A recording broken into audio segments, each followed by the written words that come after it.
حضرت سلیمان علیہ السلام کے لیے جنات کے کھودے ہوئے کنویں۔ دوستو، آج ہم آپ کو سعودی عرب کے ایک دور افتادہ گاؤں لینا، جو کہ عہد قبل از تاریخ کے کئی عجائبات پر مشتمل ہے، کے بارے میں بتائیں گے۔ السلام علیکم ناظرین، میں ہوں جمال ارشد اور آپ دیکھ رہے ہیں ونڈر ورلڈ۔ سعودی عرب کے گاؤں لینا میں حضرت سلیمان علیہ السلام کے لشکر کے لیے جنات کے کھودے ہوئے 300 کنویں بھی ہیں۔ ان میں سے بیشتر اگرچہ ناکارہ ہو چکے ہیں، مگر 20 کنووں سے اب بھی لوگ میٹھا پانی حاصل کرتے ہیں۔ جنات نے یہ کنویں زمین کے بجائے سخت ترین چٹانوں کو توڑ کر بنائے تھے، جس پر اب بھی ماہرین حیران ہیں۔ ان عجائبات کو دیکھنے کے لیے دور دور سے سیاح اس علاقے کا رخ کرتے ہیں۔ العربیہ کی رپورٹ کے مطابق سعودی عرب کا یہ تاریخی گاؤں لینا مملکت کے شمالی شہر رفح سے 100 کلومیٹر کے فاصلے پر واقع ہے۔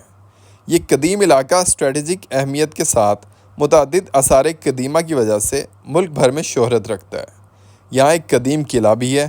پرانے زمانے میں بیت المقدس اور یمن کے مابین پیدل سفر کا مشہور راستہ اسی گاؤں سے گزرتا تھا۔ عدن سے عراق جانے والی ملکہ زبیدہ کی بنائی ہوئی مشہور سڑک درب زبیدہ بھی یہیں سے ہو کر جاتی تھی۔ اب بھی سیر و تفریح کے شائقین بڑی تعداد میں اس علاقے کا رخ کرتے ہیں۔ سعودی محقق حمد الجاسر کا کہنا ہے کہ اس قدیم گاؤں میں حضرت سلیمان علیہ السلام کا لشکر بھی اترا تھا۔ حضرت سلیمان علیہ السلام جب اپنا لشکر لے کر یمن جا رہے تھے تو یہاں ٹھہرے تھے۔ اس بے آب و گیاہ علاقے میں لشکر کو پانی کی ضرورت آئی تو حضرت سلیمان علیہ السلام نے جنات کو حکم دیا کہ وہ ہنگامی طور پر کنویں کھودیں، تو جنات نے چٹانوں پر مشتمل اس سخت ترین زمین میں 300 کنویں کھود دیے۔ یہ انتہائی گہرے کنویں اب بھی اصلی حالت میں موجود ہیں، جنہیں زمین پر اب بھی اپنا وجود رکھنے والا معجزہ قرار دیا جاتا ہے۔ جنات نے چٹانوں کو کاٹنے کے لیے ڈرل مشین کی طرح کا کوئی آلہ استعمال کیا تھا، جس کے نشانات اب بھی کنووں کے چاروں اطراف واضح طور پر دیکھے جا سکتے ہیں۔ ماہرین اس پر تحقیق کر رہے ہیں کہ جنات نے آخر کس طرح ان سخت ترین چٹانوں کو 60 سے 80 میٹر گہرائی تک کاٹا تھا، اور انہوں نے کون سے آلات کی مدد حاصل کی تھی۔ اگرچہ ان 300 میں سے اس وقت صرف 20 کنویں ہی کارآمد رہ گئے ہیں، تاہم سارے کنووں کے نشانات اب بھی یہاں موجود ہیں۔ ان کنووں کو دیکھنے والا ہر شخص حیرت زدہ ہو کر رہ جاتا ہے۔ تاریخی روایات کے مطابق جب حضرت سلیمان علیہ السلام اپنے لاؤ لشکر سمیت یمن جا رہے تھے تو وہ یہاں دوپہر کے کھانے کے لیے اترے تھے۔ لشکر میں جنات کے بھی کثیر تعداد شامل تھی۔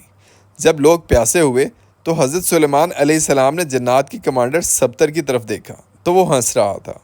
حضرت سلیمان علیہ السلام نے اس سے ہنسنے کی وجہ پوچھی تو اس نے کہا کہ آپ لوگ پیاس سے تڑپ رہے ہیں، مگر میٹھا پانی آپ کے قدموں کے نیچے ہی ہے۔ حضرت سلیمان علیہ السلام نے سبتر کو پانی نکالنے کا حکم دیا تو تھوڑی دیر میں ہی اس نے اپنے ساتھیوں کی مدد سے 300 کنویں کھود دیے اور سیدنا سلیمان علیہ السلام کا پورا لشکر سیراب ہو گیا۔ معروف مورخ یاقوت حموی کے دور تک یہ سارے کنویں میٹھے پانی سے لبالب بھرے ہوئے تھے۔ یاقوت حموی نے اپنی مشہور کتاب معجم البلدان میں لکھا کہ لینا عراق کے شہر واسط سے مکہ مکرمہ جاتے ہوئے 7ویں منزل پر آتا ہے۔ یہ علاقہ اپنے میٹھے پانی کے کنووں کی وجہ سے شہرت رکھتا ہے۔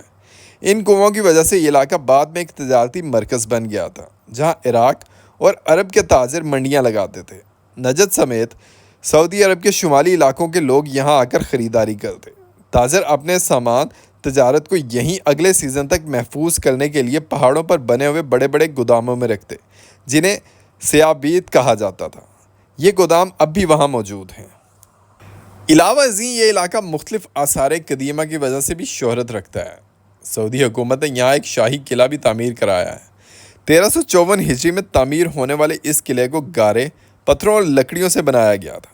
واضح رہے کہ حضرت سلیمان علیہ السلام کو حق تعالیٰ نے جنات پر بھی حکومت دی تھی۔ جنات نے ان کے حکم سے بیت المقدس کی تعمیر میں حصہ لیا تھا اور دور دراز سے پتھر اور سمندر سے موتی نکال کر لائے تھے۔ ان کی تعمیر کردہ عمارتیں اب بھی موجود ہیں۔ اس کے علاوہ بھی حضرت سلیمان علیہ السلام جنات سے بہت سے کام لیتے تھے، جس کا ذکر قرآن کریم میں بھی واضح طور پر کیا گیا ہے۔